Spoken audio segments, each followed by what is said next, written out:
Welcome to Live Action Star Wars special episode, live special episode. We are covering the everything that was announced at Disney Plus Day yesterday. And we decided, because there wasn't much there, that we are also going to dive in and do the Under the Helmet Boba Fett special that also released yesterday. Right.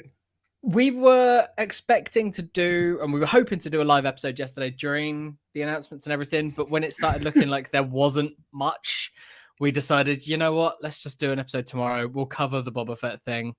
I was going to pick that as my next main episode, but we can do it now. And we've got something as a little treat for you all. More content for Disney Plus Day. It's a little more relevant, and I figured let's just do a live show. We need to get more live shows under our belt before we start Book of Boba Fett, which is in just over a month. Definitely. And also we can promote our holiday special episode coming up this Wednesday. This Wednesday, Life Day, November 17th. Right. Speaking of which, can I just say that Disney has a better version of the holiday special than we do? For sure. I mean, we know that they do, but like, have you found something out since we recorded that? This Under the Helmet confirmed it, because we get George giving his big eye roll about, he says, quote, they were making this holiday special like very dismissive, and they cut to footage of Lumpy watching the Boba Fett cartoon, and the footage looked really good. Crisp, it looked nice, it looked a lot better than what we had to watch. But so just seeing that bit gives me hope that one day maybe we'll get an official release, or someone, I'm hoping maybe someone at Lucasfilm leaks this really good version. That's more likely at this point. It would not shock me. He seemed so against this thing that if George had it in the contracts when he sold Lucasfilm to Disney, that is like, that thing is dead and gone. That thing does not exist. I mean, but it also aired on CBS, didn't it? So there might be some licensing issues there. Who knows? I don't know. I don't know the ins and outs of the holiday special. All I know is I'm happy to know that there isn't only that one version we've all been watching for the last like 20 years. Yeah. Like, I'm glad there's an actual, like, it exists, decent version of it. Like, I'm excited for that. Just knowing it's out there makes me happy. Well, I mean, also, like, a little spoiler for something that we talk about during that episode, but Carrie Fisher apparently has a copy as well. Well, yeah, I don't know if it's a joke. That could just be Carrie being Carrie. Yeah, but I'm very you'll see on Wednesday. Yeah, but we came out of the recording very much enjoying our time spent with the holiday special. We had a very good time watching it. I feel like in the era of like where they're now, Disney Plus is showing things like the Muppet Show. And acknowledging the holiday special in this documentary, that we're inching closer. Like we can watch the Muppet Show and it's like, okay, this is a cheesy variety show from the same era. People will understand that this is supposed to be something like that. I don't know. I don't know. Who knows? Maybe Jefferson Starship's holding it up. Could be. They did release that song separately, so who knows?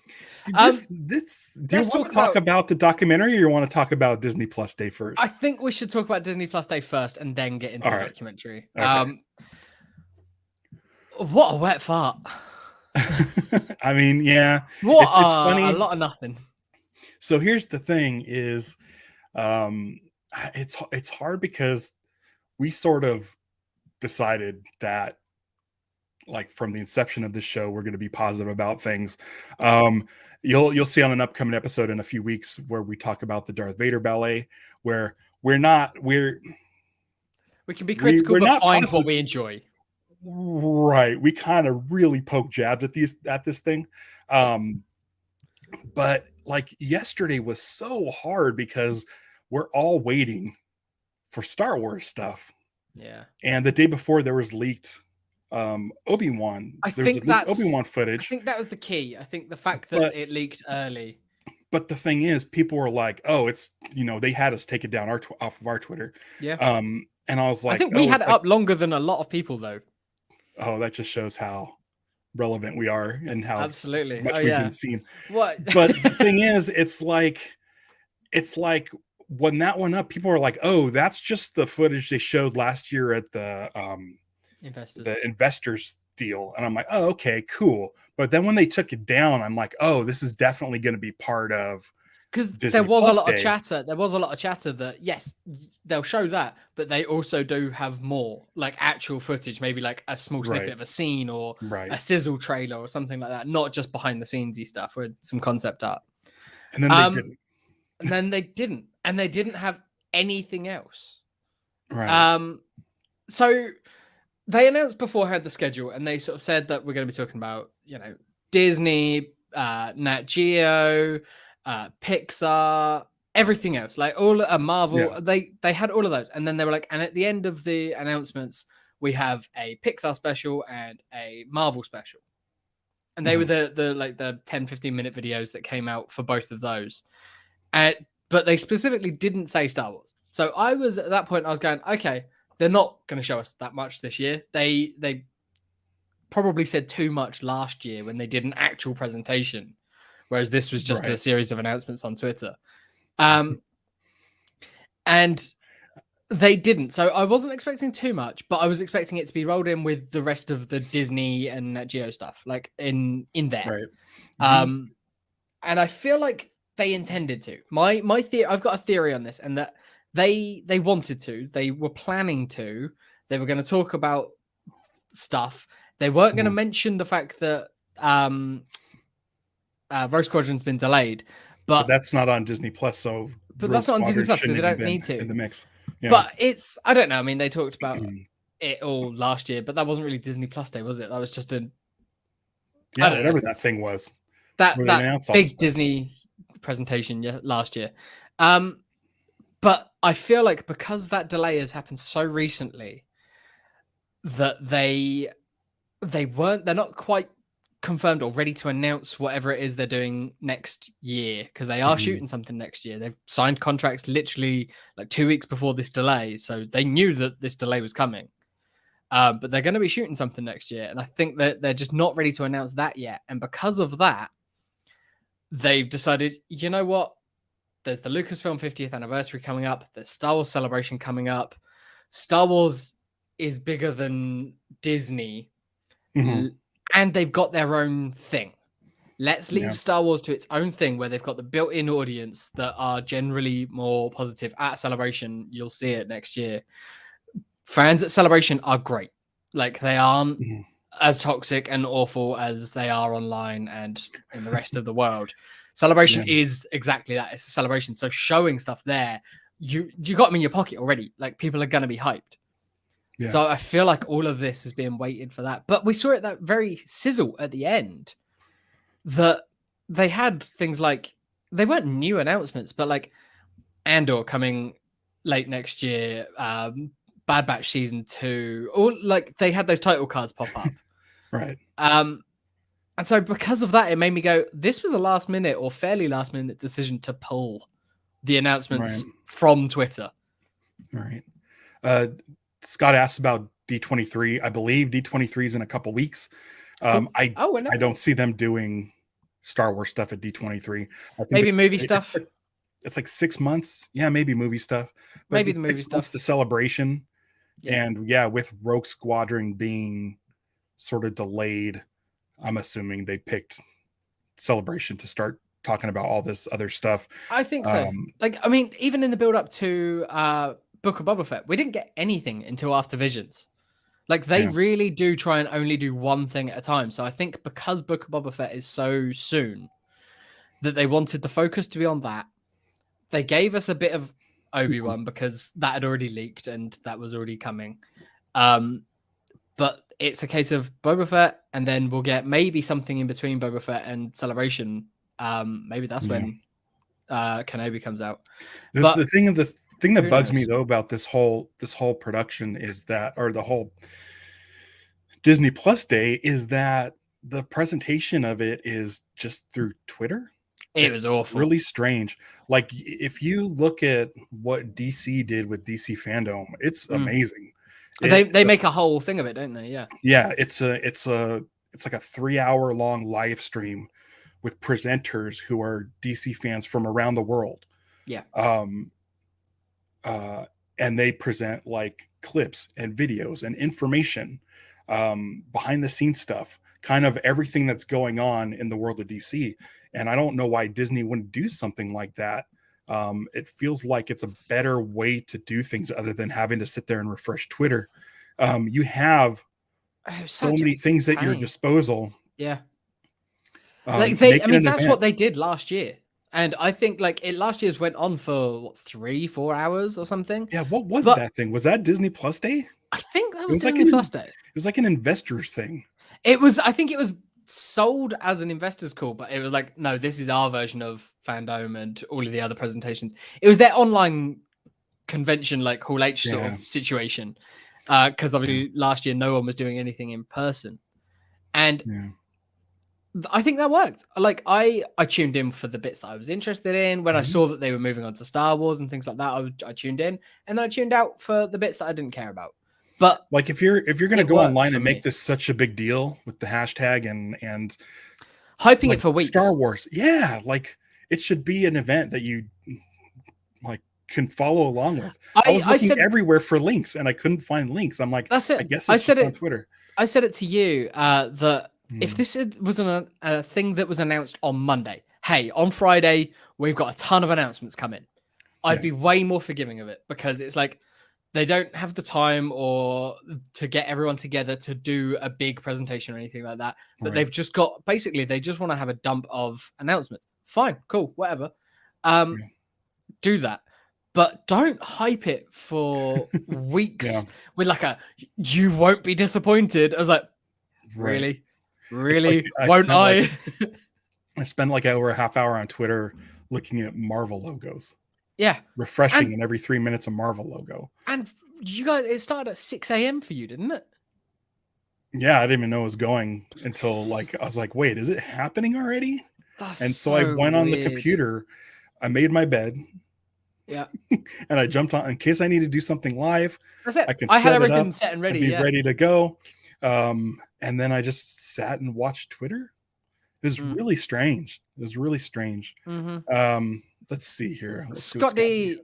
Yes, I think we both just clicked at the same time. Scott D here is saying Star Wars has a big problem of announcing and greenlighting stuff before they're 100% sure / on the same page with creators and directors. I agree. I hate to see it, because like literally I think everything that they've announced, with maybe the exception of the DB Weiss and David Benioff thing, because at that point Game of Thrones was already a burning trash fire. I've been excited about everything that they've announced, and I tweeted out yesterday that it feels to me that the difference between like Marvel announcing a crap ton of stuff and Star Wars announcing a crap ton of stuff, which they did last year, is that when Marvel does it, it's like, yeah, they're going to make that, or that's already in production. That'll happen. I don't know when I'll see it, but I'll see it within the next couple of years. When Star Wars does it, at this point, I'm just like, that would be cool. I hope they do it. Yeah. And I genuinely like don't want to get my hopes up about any of them anymore, because like I don't know if any of them will ever come to fruition. Did they not know that Patty Jenkins had a schedule? We all know she's doing Cleopatra. We all know she's doing Wonder Woman 3. Yeah, and like she said after, like in the press tour for Wonder Woman 1984, that Rogue Squadron was up next. Like, I remember that being a quote from her, that her focus now is on Rogue Squadron. But contracts, things happen. She might be obliged to do Cleopatra or something else next. But yeah, it feels like something that's like, guys, would you not have worked this all out before you start announcing dates and stuff? All right. It feels kind of weird, and it makes me like, I don't know. Like, part of me is like, no, they need to keep talking about things like the Taika Waititi movie, because when they don't talk about it, it goes the way of the Rian Johnson trilogy, which I was excited for. I like The Last Jedi a lot more than you do. I think it's got some problems, but I do enjoy it as a movie. And Well, the thing for me, I was him excited doing, for it. yeah, go on. I was excited for it because one of my issues with The Last Jedi is I feel like Rian Johnson felt like he only had one shot to do a Star Wars and try to cram so much Yeah. stuff into it to Yeah. tell him, here's a trilogy. He can work within his own parameters, and he can have his I'm own like, characters. that's He can perfect. do whatever he wants. Yeah, exactly. He can do the story, the full story that he wants to do, start to The finish. Last Jedi feels like it could be its own trilogy. Yeah. Like the way Or at the least way it's leads presented. into a sequel that was his as well. Right. And Um so my I was problem, really excited, even though I yeah, wasn't the biggest fan of um The Last Jedi. Half of that movie is some of my favorite Star Wars stuff, and I would have loved to see more. So my problems with The Last Jedi come when you add Rise of Skywalker onto it. And it's weird because like I enjoy both movies, but yeah, they don't mesh in the slightest. yeah, I don't there's think. yeah, it's funny how a lot of people say that um I don't know if I want to get into it. Nah, we'll get to Last Jedi and It's Rise of Skywalker at some point, and I'm it's sure that we'll talk about them both then. like people, I don't know. It's just like people, I don't know. It's We'll hard. get to it another day. Yeah, it's such a touchy it's subject. two ideals like battling each other. I like Rise of Skywalker. I wish J.J. Abrams didn't do it, only because I feel like he's trying to finish The Force Awakens, Yeah, and Rian Johnson was in the middle there. I And like both. I've got problems with both. yeah, But yeah, all Star Wars is better than no Star Wars. Any Star Wars is yes, better than no Star Wars. yeah. And what's funny is it's someone posted like someone mentioned something on Twitter about this being like the dark times. This is like the dark times. There's nothing. I saw There's no Star Wars, and I'm like, not really. Like the Dark Times I was mentioned when this we had no before. Star Wars. 1983 to 1997 was pretty barren as far as Star Wars goes, and I've said it before. I'll say it again. Like everything we've gotten since 97 is bonus stuff. Yep. We never expected prequels.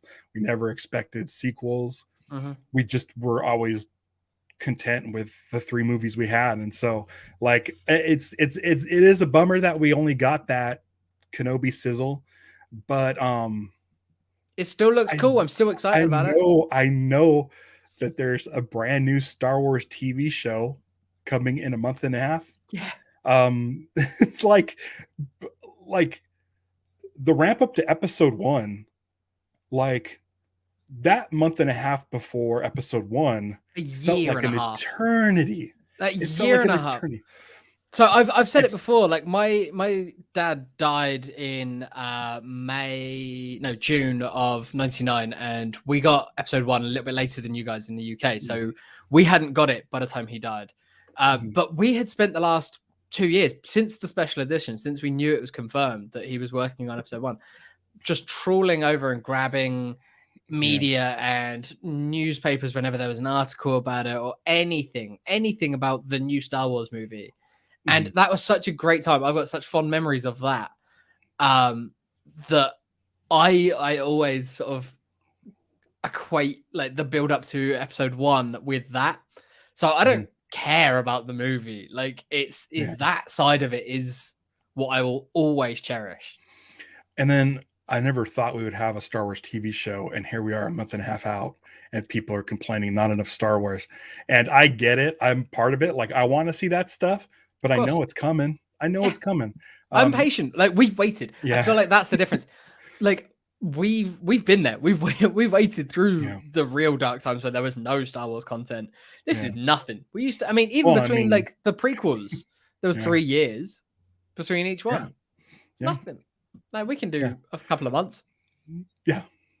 No, we're gonna. And then in 6 months, only 6 months, they're gonna announce all of this stuff. If they don't do it at Celebration, that's just and it's stupid. and I feel like every convention next year is going to be a celebration of like, hey, we're back, properly back. Like, I know that there's been some this year, but it's like it's been a couple of years since we've been able to do anything for real. Like, let's go, let's do this. Everyone is here. We're all having a good time. Yeah, I can't wait. I think next year has potential to be a really, really great year for everything, not just the nerdy pop culture shit that we love. Yeah. But we did get something new yesterday. It's a half-hour commercial for the Book of Boba Fett. Yep, completely. But I loved it. I thought it was great. So this dropped the early hours of Friday morning UK time. So it would have been like 2-3 a.m. and I was at work still. So I just pulled it up on my phone and I watched it pretty much as it came out. So when I was seeing everyone waking up at stupid o'clock in the morning on the West Coast going, oh, sweet, we've got this to watch before the presentation starts. I was like, haha, I'm actually ahead of you guys for a change. I just watched it again. I almost did, but I didn't have time. I've been quite busy today. It's here's the thing, and I've mentioned this before. Growing up, I was never into Boba Fett. You and I aligned so often with so many things when it comes to Star Wars, but this is another one. But what's funny is watching this and them talking about Boba Fett coming onto the set and stuff and everybody looking and Boba Fett being in that parade. I was like, you know what? Boba Fett's kind of cool. He's kind of cool. This made me kind of dig Boba Fett more than I ever have in my life. I think I may have come in a little bit jaded because by the time I was cognizant of things that were cool in Star Wars, or what people thought were cool, I was like, yeah, but he is a cool design. It was a cool action figure. I really enjoyed the action figure, but people telling me this guy's cool, and I'm like, but why though? Like what? Like, show me why. So they start this documentary with them saying how much screen time, how many lines he had in the original trilogy, and he's barely there and stuff. But what made it so awesome for me was them saying that, and George saying he has no backstory. No. And I'm like, and George is like, that's what we like about him. Kids like the bad guys. And that's what I like about Star Wars. Yep. And that's my one issue with the sequel trilogy. And the prequel trilogy. Maybe the prequel trilogy. Is there's too much backstory. Hearing George say he doesn't have a backstory, and that's great. And then this is the same guy that put him in episode 2. I'm like, oh, George, you're so full of contradictions. I love you, but you're so contradictory to yourself every time you speak. That's him pleasing the fans, though. That's him, like, the fans love him, and I only give him so much screen time. Yeah. But I mean, even in the prequels, Boba Fett's probably in it in episode 2 as much as the original trilogy. All of the original trilogy combined, I think. So he does. So it's again, I think it's us putting more importance into the character and being like, it's too much Boba Fett. But absolutely. the thing is like, I just, there was something about it. I don't know what it is about George. I just, God, I love the dude. He's Uncle George. So we love him. He like him saying he doesn't have a backstory is why I love the original trilogy. Is that the only backstory we really get out of Luke Skywalker is he's just a kid who wants to go hang out with his friends. Yeah, lives with his aunt and uncle because his dad's dead, as far as he's aware. Yeah, and he's stuck doing chores. Yep. And he gets thrust into this adventure. We don't know much about Han Solo, with the exception is he's a pilot, and he's had some bad dealings with a gangster. Yeah, and so it's like it's great because Star Wars doesn't over-explain. It's one of the reasons why I like Solo so much. Yeah. It doesn't over-explain. It's my main issue with the sequel trilogy, which I love the sequel trilogy, but we don't need to get so far into these character stories. We understand who they are. There's a shorthand. You saying that about things like Solo. You saying that about Solo. Like the problems, the issues that do come up in a movie like Solo is when they do over-explain. Mm-hmm. I know that you don't mind the him being named Han Solo the way he is. But like that is exactly that, or like him, like Beckett giving him the gun and things like that. They're nothing moments that are easily forgotten unless you get hung up on them. But that is when they're doing the over explaining. You take them out, you're not missing anything, and it's just fun still. That scene with the Imperial recruiter, 30 seconds tops. It's nothing. It's so short. Yeah, it's almost like a fun gag, but it's exactly what it's played as, is a gag. Yeah, but people don't. I mean, it's Star Wars, so no one can take it as a bit of fun. Same with the gun. Yeah, like I don't mind the gun. I thought it was kind of cool seeing that it. Thing. Yeah. I think the gun's quite a cool little moment. But yeah, I like the me, faster, more intense, less descriptions. Let's just get to it. So this documentary, the screenshot's been bouncing around. Everyone was loving it yesterday. We got a couple of new interviews with people that we've seen interviewed a bunch. One of them was George. Like that was, I'm pretty sure, a fairly new interview because he looked a fair bit older, but he also looked pretty healthy, like, which was great to see. Like, because he's a shy guy. Like, he doesn't do much publicity anymore. You'll occasionally see pictures of him like doing his museum stuff and the food court, but that's an old picture anyway. Oh, what's the one where the dudes were like doing a documentary and George is walking on the street in the background? He's just there, isn't he? Camera. Oh my god. Love it. I mean, it's things like that. It's like, oh, he's funny. He's got a cheeky sense of humor. He is still a big kid. And I swear, his line of saying, and I quote, "They were making this holiday special with the eye roll." I swear that's him playing around. I feel like this holiday special has become so notorious, and him, it's a meme. He understands that he's supposed to hate this thing. Yeah. I don't know if I'm reading into it too much or whatever, I swear to God, he's might be trolling us at this point. He might hate it, but he also knows that that's the character that he's playing. He's playing the heel who won't let us see it. Yeah. And good for him, because he seems so into it. He seems happy. He doesn't seem like he's got the weight of the world on his shoulders anymore, or the stress of anything. Because even like a couple of interviews or snippets that we saw of him during the sequel trilogy coming out, like he seemed a bit bitter at times. That could have just been how he was portrayed with the interviews. I think a lot of that is biased interviewing. But he just seems like he's like, hey, yeah, sure, I'll talk about Boba Fett. That was a fun character to come up with. Such a weird thing, because we've seen so many Disney-produced documentaries. And then this one, he's there. Why this one? I think he's proud. I think he is proud of what they did. And it's maybe something at this level that they've not really gone this deep into. The other one that I've really enjoyed was seeing Ben Burt again. Yeah. Because we haven't seen Ben Burt in ages, it feels like. And again, goofball with his horn and like the sound of Slave One when it takes off. And just him blowing into this horn. Like, it felt so off the cuff and fun that he's like, this is just a music nerd playing with his toys. Yeah. And what's funny is we've seen the classic footage of the prototype Boba Fett with Ben Burt showing all the different parts. Never realized there was a speaker in the chest. No, like, I didn't. Leave it to Ben Burt to add something sound rig into it. The costume. So rig it for sound. Right.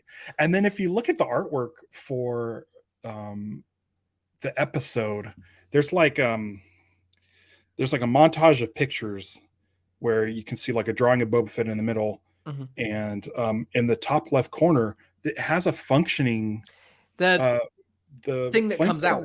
Yeah. And I didn't realize that. It's like they made this suit fully functional, which is pretty cool. It feels like you don't see any of it. No. And this was in 78. This was before they were even had a script. This was still like the Lee Brackett draft of Empire that they were working on. Right. And I didn't realize that it was originally meant to be like 100 of these guys as like super stormtroopers. Yeah, I knew it was supposed to be like a stormtrooper, like a prototype, or like a next level up. I knew that, like essentially like Phasma, like what Phasma became. Basically, exactly Phasma. Yeah. I knew that much, but I didn't realize there was originally meant to be a bunch of them. Yeah. And then when they didn't have the budget for doing that, they were like, well, we've got this one. It's great. Let's keep this and just do something with it. We need to see if this parade footage is something we can watch online and possibly do the 1978 Marin County parade. Yeah, I'd never seen that footage before in my life. That was new for me. I'm like looking at this parade, and it's just tiny. Literally Darth Vader and Boba Fett walking up the street, which is just fucking amazing. But there's so many kids taking pictures. Like, where are these photographs? Does anybody have a photograph? Oh my god, that would be a good get. That is something to find. Is like an original. You would never throw away that photo. You'd never. I would. Yeah, I guess so. But I mean, the kids were obviously excited to see Darth Vader, but they were also that. I mean, they say it in the documentary that they gravitated towards Boba Fett as well because it's a cool design. Yeah. And that was also it still had the horns on the helmet or the little wing things on the helmet. I never liked them. I mean, and then they put them on. I feel like one of the clone commandos or commanders has something very similar. Is it Rex? Rex has something, but it's not the same ones. I feel like they're on. I don't know, maybe like Wolf or something, like one of Filoni's. Probably Wolf. One of Filoni's clones. Does it kind of look like wolf ears? Yeah, that's it. One of Filoni's clones. Yeah. And it's a cool little aesthetic, and I feel like there might be some Mandalorians now in the Mandalorian that got something similar, but it's one of those things that is like, I like the dent, I like the mystery of that, and again, it might be Cad Bane, whatever, but I like all of those aspects, but the fact that they can then go back and look at old versions and reference that and have those, or even the White Trooper, the fact that they then turned that into like the Imperial Super Commandos, which were like Mandalorians that were then being used as stormtroopers, essentially going with what the initial plan was. Like, that is where it all works together. And it's like, no idea is ever dead in Star Wars. If they thought of something at any point, they'll find a way to reuse it. This made me want a flashbacks in the Book of Boba Fett. I'd love to see flashbacks, and I'd love to see Daniel Logan in the suit. Daniel Logan rules. I love Daniel Logan. I saw him at a celebration years and years and years ago with Tem. It was Tamora Morrison, Daniel Logan, and Jeremy Bulloch. Jeremy Bulloch that might have been that panel, but I've also seen those two with, I'm blanking on his name, and it's annoying me because he hosted the entire like main stage of Celebration that year. The guy who played Captain Typho. I don't know his name. Another Kiwi. I know Hugh Quarshie was the other dude. No, Panaka? No, it wasn't Panaka. It was when they were shooting down in Australia and New Zealand and stuff. But the three of those together, like with their sort of Kiwi sense of humor and everything, was so good. And yet, hearing Daniel Logan and Tamora Morrison talk about their relationship, he's like, all right, so I will call you son, and you will call me dad. And it's like, I love it. I love that. And I want to see more. I want Daniel Logan to be able to play Boba Fett. I want it all for all of them. They're all great. Like, even if it's just some flashbacks to where he takes the Jango Fett armor and paints it into the Boba Fett color scheme for like the first time, like anything. Get anything. Or if that's when we see Cad Bane, or like if maybe at the end, hey, here you go, here's some fan writing. End of episode 2 or whatever of Book of Boba Fett, Cad Bane walks into the palace. We just see him from behind, we see the hat or whatever. Episode 3 opens and it's a flashback, and we've got Daniel Logan with Boba Fett talking to Cad Bane, and we get some more of their history that way. Yeah. That's how I'd be fine with it. Yeah, I could see the door. I could see the doors of the palace, Jabba's palace, I guess Boba Fett's palace. The silhouette opening up with just the silhouette standing in there. Pretty cool. Is Ludwig Göransson's doing the score for this, right? The show? Yes, I believe so. Yeah. Yeah, I could see some. I could see some. Ludwig would doing be cool. some music for Cad Bane. Some Western stuff. Yeah, I love Filoni in this documentary, just talking about how he's Clint Eastwood and stuff, and it's like, yeah, give him some spurs, and like, yeah, and it was Ben Burt, wasn't it, who was like, yeah, let's put some spurs on him. He's holding spurs as if they were the original spurs, like just like someone brought those to the interview. Oh no one bought them. He has those. I like to think that Ben Burt just always has spurs on hand, just in case. Nice bit with Jeremy Bulloch's wife. I thought that was nice. They really did, like, they went out of their way and they gave him an entire sort of portion of this documentary. They honored Jeremy Bulloch, and they sort of say that, you know, of all the guys in suits, like, he was one of the good ones who was like, he was always there for Star Wars. He knew what he was doing. He knew that he was just the guy in the suit. He wasn't going to do the stunts or anything like that, but he fit the costume, so he got the job.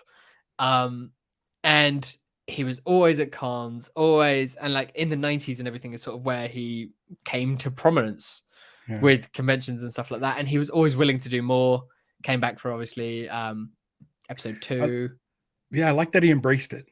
Yeah, he was into it. A lot of times I could see these guys not embracing it, and the fact that, like, we see him, he was coming out on stage in the costume quite often as well, which is like, and he looks awesome in it. He still looks great in it. It's like, that's cool. I love that. But he never felt bitter when they recast or did anything like that. He would be on stage with Daniel Logan and Tamora Morrison. It's like, hey, look, we're all me. We are all the same version. We're all one character. And I like that they all embrace it too. Yeah. Like, they're all, no one's bitter about it. And no one feels like a complete ownership either. Like, they are all like, we are all, we are like Legion. It's like James Bond actors. Like, they feel like they're in a very specific fraternity. Club. Yeah, it's a small little fraternity of Fets. That's the thing with Daniel Logan is he was so excited about getting the armor, but he found out that he wasn't going to be in the armor. And that's why I'm thinking, and he's been in the armor before. We've seen him like essentially cosplaying, but for him to be in the armor in Star Wars, I feel like is something that I want to happen so bad. I want it for him. Yeah. Yeah. So he can truly be like, I was Boba Fett.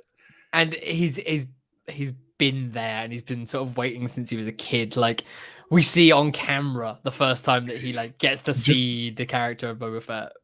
The fact that it is called the Book of Boba Fett leads me to believe that flashbacks could be Chronicles, involved. Isn't it? Yeah, exactly. Yeah, I agree. So we can get stories like the young Indiana Jones Chronicles. This is it. Let's make what if the Book of Boba Fett is like the young Indiana Jones Chronicles, where one week you could just have an episode about young Boba Fett and another episode about older Boba Fett, and just tell stories. An anthology. Yeah. He's just sitting. Well, I guess we saw in the trailer that it seems like it's a more bigger story. I mean, definitely. I think we're grasping a little bit with that, but I mean, that would be like great. Special one-off episodes.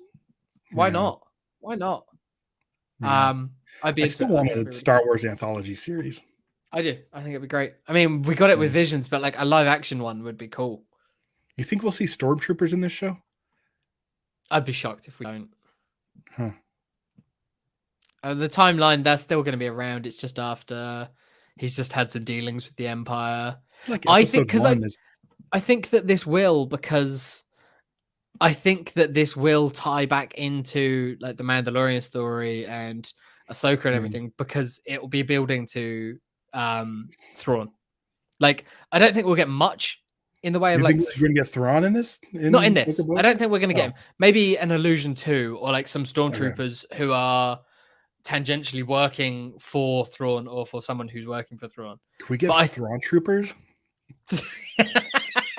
Thrawn troopers going after the what was it? I said the Feternity. No.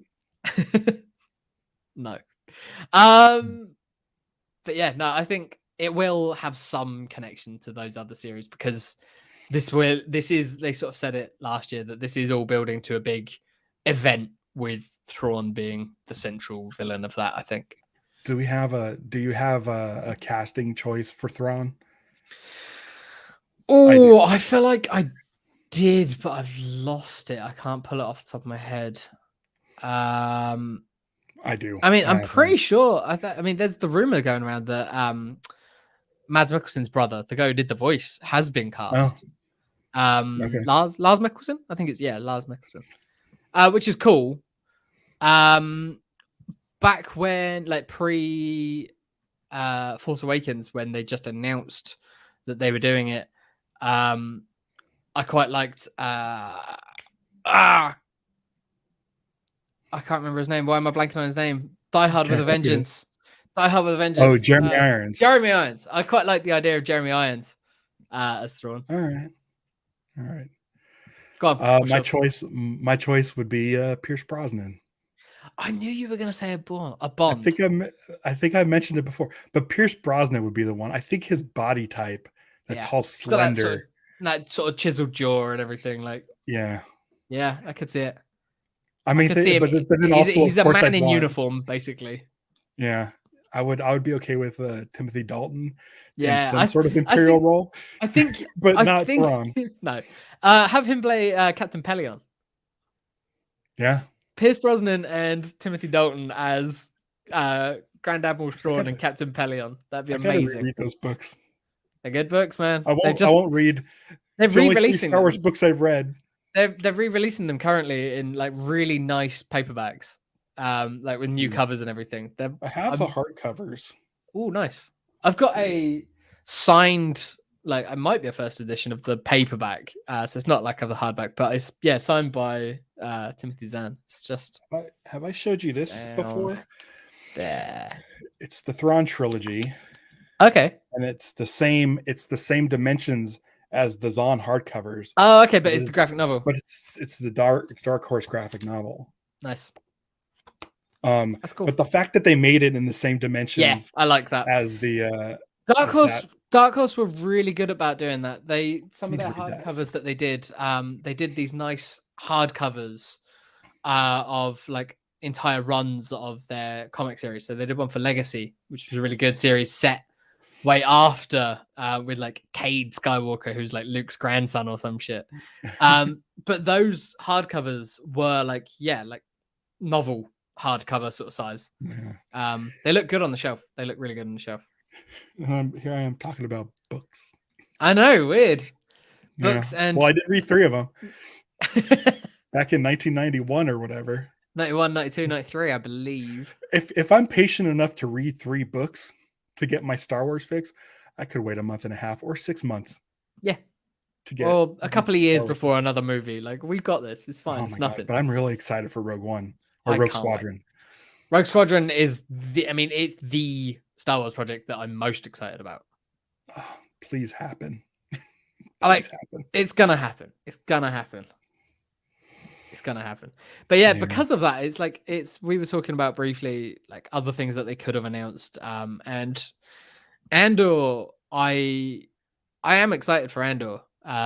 Because I just like Rebel stuff. I like any Rebel stuff. So getting more of that is cool. And it's been shooting. It's like it's pretty much done. I wonder if we'll get Cassian in a orange flight suit. Ooh, that'd be cool.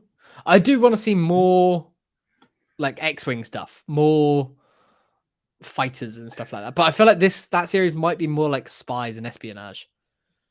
Yeah, but even like James Bond has car chases. Yeah, that's a good point. Yeah, we can have starship. That's the thing is that the one thing with the Mandalorian is in the Razor Crest, we get a couple of space battles, but they're more dogfights with the black void of space behind them. We get that one in episode 2 of season 2 as like Dave Filoni and guy from Kim's Convenience are chasing him down in their X-Wings. I like that. The beginning of that episode's really good. But I could use a you know what? I could use a Y-wing bombing run. Oh, okay. How about I want something more. How about some B-wings? Let's get some B-wing action in live action. Yeah. No, you're not a fan of B-wings? Yeah. They're okay. They're okay. The thing is, like they're underrepresented, and I'd be like, what can we do? The problem is, thanks to the game X-Wing, the flight combat simulator. Yeah. like I like those 3 ships in that game are like my favorite. Yeah. The X-Wing, Y-Wing, and the A-Wing. But then there was a B-Wing expansion, which I played, but dude, you got to get a Galaxy's Edge. Have you seen a full-size live A-Wing before? No, I haven't. Dude, what's fucked up is the way they walked us in through like the critter countryside. Yeah. You wouldn't, I don't know if you have any frame of reference for that. But It's you're been a long walking time. and you're walking in and you're looking at Rise of the Resistance and these huge spires that are these petrified trees, huge, and there's an X-Wing to the right. Didn't even realize that we walked past an A-Wing that was tucked off to the side. Oh wow. And I turned around like, oh my God, an A-Wing. I ran over there and just stared. You just stare at it. Yeah. Like you can't do anything but stare at it. And seeing a full-size A-Wing, I was like, wow. Like I figured like for the longest time at Disneyland in the Starcade, they had a full-size, a little bit smaller, maybe a half-size X-Wing hanging from the ceiling. Yeah. I'm like, cool. In my lifetime, I'm like, yeah, I've seen a full-size X-Wing. I've seen a couple of full-size X-Wings. I've seen a full-size TIE fighter. Yeah. Me too. Yeah. But I never thought I would see full-size A-Wing. Like, especially when they're not that big. You're not expecting either. it. Yeah. When you just come upon a full-size A-Wing, it's like, oh, I did not expect to see a full-size A-Wing in my life. This might be the greatest thing. And I want to say it's painted. I don't know if it's the Resistance colors. It's like the red. I think it is like the all red one that we see in Last Jedi, I believe. Yeah. I think it's that. And then they have land speeders. They have a garage with land speeders. And what's great is, so they're being fueled. So they have hoses going up and sticking in the top. Those are the hidden supports. That's what's making it look like that's how they're doing it. That's great. Yeah. And so it's like, they look like they're hovering. Yeah. That's perfect. And you know that those hoses are what's holding it up because it's the only thing. But you can suspend disbelief. But it's such a nice hidden design. That's so cool. That you're just like, oh, here's a garage full of speeders, land speeders. And it's like people who complain about Galaxy's Edge, I'm like, but you get to see this. You get to look at it's an X-Wing, a real, honest to goodness X-Wing. You're in a Star Wars. Yeah, that's it. Yeah. So I'm going there on Wednesday. I was gonna say you're getting yourself hyped, and I'm very, very, very jealous. While you guys are watching our Life Day special, I'll be at Batu. Yeah. And then are you gonna try and take some video footage? I was gonna say, are you gonna try and shoot something?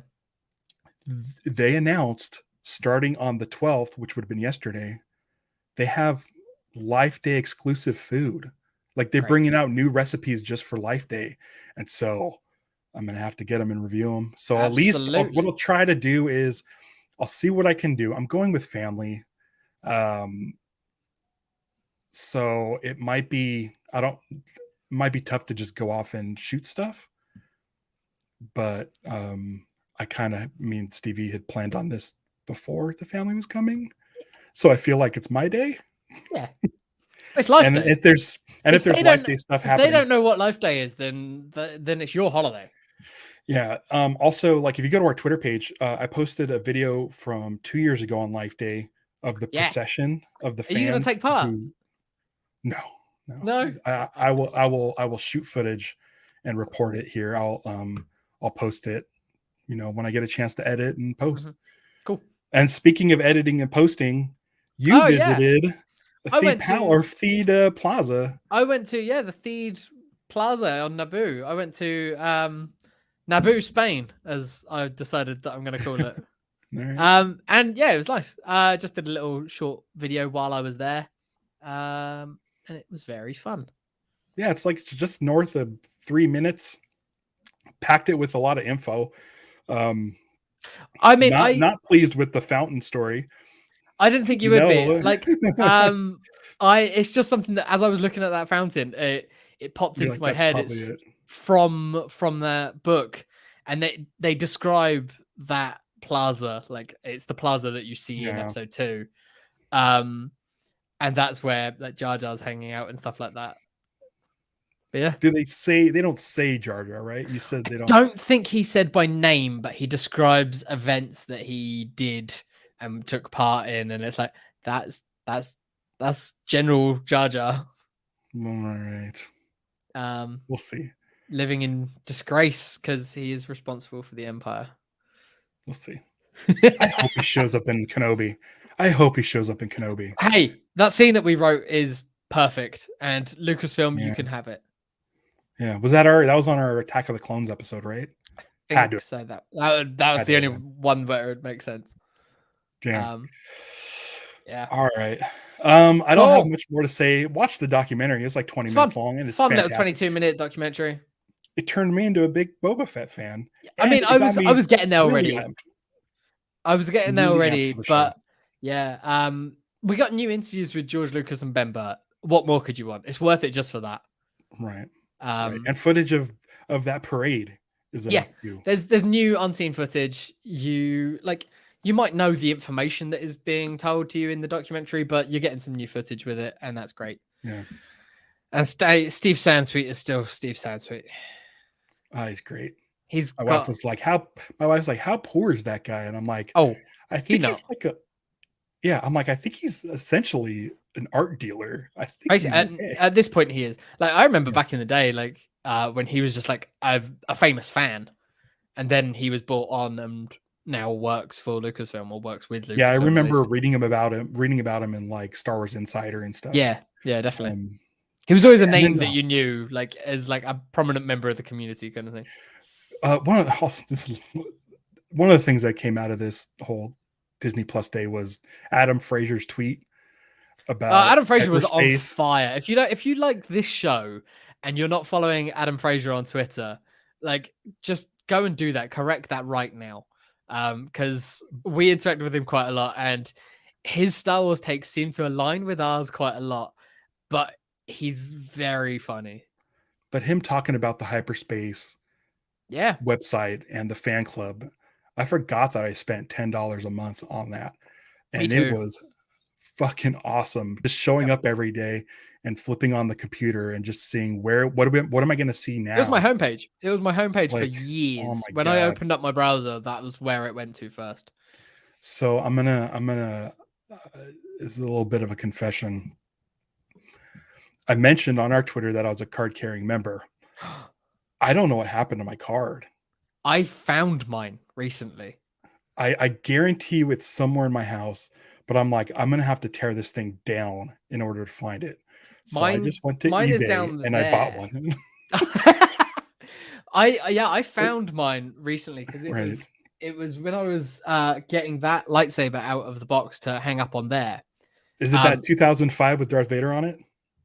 I can't remember which one. It might be like 2003, I think. Yeah, I think I might have the 2005 with Darth Vader.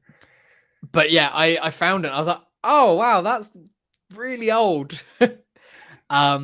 But it was I had that in my wallet because I 26 years. Yeah, I had to have it in my wallet because at Forbidden Planet, before I worked there and got a discount, that gave me discount on any Star Wars stuff. As being a hyperspace member in the UK, you got like 10 or 15% discount on all Star Wars things in Forbidden Planet. Oh man, I miss it. I miss it. Now everything's a secret. Yep. But oh well. All right. Well, we get in live action shows and we get to talk about them. And then on Tuesday we're going to talk about the holiday special, or on Wednesday. We're talking about the holiday special. The following Wednesday is Darth Vader ballet. And Wednesdays are when we're going to be showing our episodes. Mm-hmm. So, look forward to that. Go over to liveactionstarwars.com to subscribe and hit the bell icon. That bell icon is going to help you out a lot. It's going to let you know when our live streams start. And we're dropping these bonus videos all the time. So definitely hit that because, all right, you can join us every other Wednesday for a main episode. But these bonus episodes are coming out thick and fast at the moment, and it's great. We love doing them. I'm already ready to do a couple more. Yeah. I think I want to do a review. I think on this. Actually, I might do the Princess Leia one. Cool. Because the Princess Leia one is having issues right now. Interesting. Intriguing. Tease it. Just leave that as a tease for the video. There's some problems with the construction of it. Things peeling off. So we'll see. Maybe that'll be next. But I do want to do another lightsaber review. So go over to liveactionstars.com. That's our YouTube page, and subscribe and hit the bell icon. So yeah, until next time, may the force be with you. As you wish.